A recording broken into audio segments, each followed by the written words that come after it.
Terima kasih Anda masih bersama kami. Pemirsa, kecelakaan beruntun yang diduga disebabkan remblong kendaraan overdimension overload kembali terjadi awal Februari 2025. Padahal Kementerian Perhubungan mendeklarasikan Indonesia harus mencapai status zero kendaraan overdimension overload pada tahun 2023. Namun nyatanya kendaraan yang melebihi standar dimensi masih ditemui di jalanan. Kami hadirkan informasinya dalam segmen Telusur Kasus Stop Kendaraan Maut Pencabut Nyawa.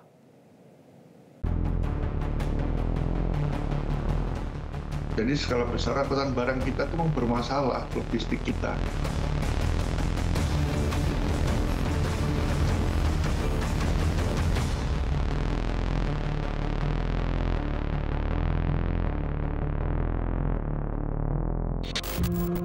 Truk overdimension and overload atau odol kembali berulah di jalan raya. Lagi-lagi kecelakaan disebabkan oleh truk odol terjadi di awal tahun 2025.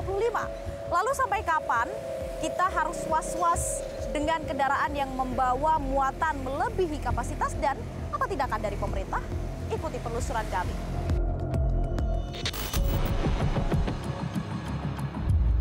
Awal Februari 2025. Dunia Transportasi Indonesia kembali berduka.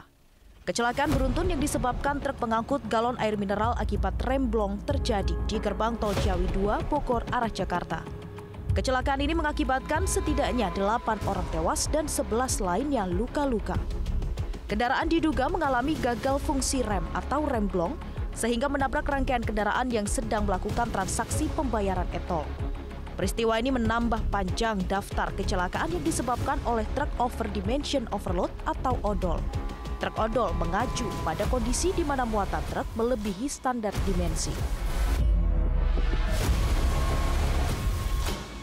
Padahal pada 1 Januari 2023, Kementerian Perhubungan mendeklarasikan Indonesia harus mencapai status zero odol pada tahun 2023.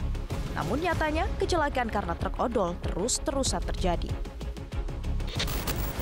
Bicara soal kecelakaan yang melibatkan truk odol di Indonesia memang tidak ada habisnya. Kita coba lihat pemirsa, dari Januari hingga November 2024, lebih dari 17.000 kecelakaan di Indonesia yang melibatkan truk dan tronton. Sementara truk merupakan kendaraan terbanyak kedua yang terlibat dalam kecelakaan dalam kurun waktu 3 tahun terakhir di Indonesia setelah sepeda motor. Nah, kita baru memasuki bulan Februari 2025 yang kalau kita lihat dari Januari 2025 hingga Februari, sudah terjadi beberapa kali kecelakaan yang melibatkan truk, bahkan sebagian besar ini memakan korban jiwa yang tidak sedikit. Nah, pertanyaannya, bagaimana keseriusan pemerintah untuk menekan kecelakaan yang diakibatkan oleh truk odol ini? Maraknya kecelakaan lalu lintas tentu memprihatinkan banyak pihak, termasuk salah satunya karena adanya truk yang overdimension and overload atau odol. Nah, untuk membahasnya lebih lanjut, saya sudah bersama dengan Kakor Lantas Polri, Brigjen Agus Suryanugroho. Halo Pak, apa kabar? Selamat sore. Selamat sore. Ya. Pak Agus, kalau kita bicara tentang kecelakaan lalu lintas, Pak Agus sebagai Kakor Lantas yang baru, bagaimana menyikapi hal ini untuk menekan, apalagi sebentar lagi kan akan masuk musim mudik Lebaran? Baik, hari ini baru saja saya di lapangan ya, memantau operasi keselamatan. Salah satu tujuan daripada operasi keselamatan lalu lintas adalah menekan, meminimais mungkin pelanggaran dan kecelakaan. Maka dari itu, operasi keselamatan ini tentunya bagaimana kita menyadarkan pengguna jalan itu agar tertib dan disiplin berlalu lintas. Kemudian kalau kita bicara tentang truk odol begitu yang akhir-akhir ini cukup banyak atau sering mengakibatkan kecelakaan terutama di jalan tol. Bagaimana Pak Agus menyikapi ini? Baik, memang berdasarkan data yang kami evaluasi bahwa cukup banyak kendaraan yang overdimensi dan overload itu terlibat kecelakaan. Maka dari itu tentunya Korlantas Polri dan jajaran akan melakukan tindakan-tindakan tegas terhadap pelanggaran overdimensi dan overload. Dan ini sudah ada rumusannya. Ketika kita bicara overload, itu hanya pelanggaran. Jadi setiap orang yang mengendari kendaraan umum membawa beban yang melebihi tonase, itu hanya bisa ditilang untuk overload. Tapi kalau overdimensi itu adalah kejahatan lalu lintas, yang sebetulnya ini bisa disidik. Jadi siapa pelakunya? Setiap orang dan korporasi yang niat untuk memperpanjang bak, mempertinggi kendaraan termasuk julurnya, dimensinya itu melebihi. Oleh sebab itu overdimensi ini adalah kejahatan lalu lintas dalam pasal 277 Undang-Undang Lalu Lintas. Ini bisa disidik.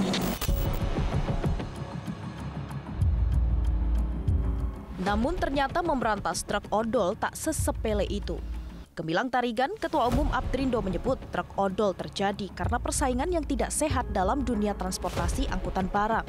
Bahkan, berdasarkan data dari BPS, total sudah ada 6,5 juta truk di seluruh Indonesia, di mana 90%-nya berusia di atas 10 tahun. Tak hanya itu, pengusaha berlomba-lomba berusaha menaikkan kapasitas angkut kendaraannya agar harga menjadi murah. Namun, tentu saja, ini berpengaruh terhadap keselamatan angkutan di jalan. Jadi skala besar angkutan barang kita itu memang bermasalah, logistik kita. Ya masalahnya sekarang terjadi jalan tol ini hanya menunggu waktu aja. Ya ada di jalan tol, non tol, di ruas mana, ini sebenarnya hanya titiknya berpindah-pindah selama pemerintah tidak memperhatikan ya keberadaan angkutan logistik kita. Logistik kita tuh banyak masalah. Dan ini nggak diselesaikan sampai saat ini. Yang menanganinya itu ada 12 kementerian lembaga. Jadi tidak bisa hanya di Kementerian Perhubungan atau di Kepolisian Korlantas ya, atau di PUPR ya. Ini sudah demikian banyaknya persoalan ya. Tak hanya masalah ekonomi, Tarigan menyebut peraturan yang ada terkait daya dukung jalan di Indonesia sudah tak relevan dan membutuhkan revisi. Menteri Pekerjaan Umum Dodi Hanggondo menyebut butuh komunikasi antar kementerian agar aturan soal odol tidak merugikan siapapun. Odol itu kompleks, jadi nggak cuma Kementerian Perhubungan dan Kementerian PU yang harus ngobrol, tapi juga dengan Kementerian Ekonomi yang terkait, karena terkait tadi kan ada inflasi, ada biaya logistik, gitu-gitulah. Jadi kita memang sedang duduk bersama cari titik keseimbangannya lah. Ya, odol berkurang, tapi di sisi lain biaya-biaya juga tidak perlu naik tinggi, inflasi tetap terjaga, tapi juga biaya perseversi jalan juga nggak terlalu naik tinggi, kira-kira gitulah. Sebetulnya kalau kita bicara masalah odol ini, masalahnya kompleks. Tidak bisa hanya di Kementerian Perhubungan, tidak bisa hanya di Kementerian PU, dan masalahnya juga menyangkut perdagangan, industri, Bappenas, PU, Kemenhub, dan yang lain-lain lah. Jadi kalau kita mau menyelesaikan odol itu juga harus secara kolektif kita petakan permasalahannya, terus solusi-solusinya masing-masing apa. Nah ini perlu satu dirijen atau satu leader yang mengkoordinasikan untuk menyelesaikan masalah odol. Transportasi angkutan memang memegang peranan penting perekonomian Indonesia. Perlu ketegasan dan kejelasan aturan agar truk odol tak terus-terusan merugikan pengguna jalan, namun juga tak menghambat perekonomian. Zero odol terus digaungkan, namun korban jiwa karena truk odol juga terus berjatuhan. Kalau menurut Anda pemirsa, bagaimana langkah yang tepat dan efektif untuk mencegah kembali terjadi kecelakaan karena truk yang overdimension dan overload? Dari Jakarta, Tim Liputan Metro TV.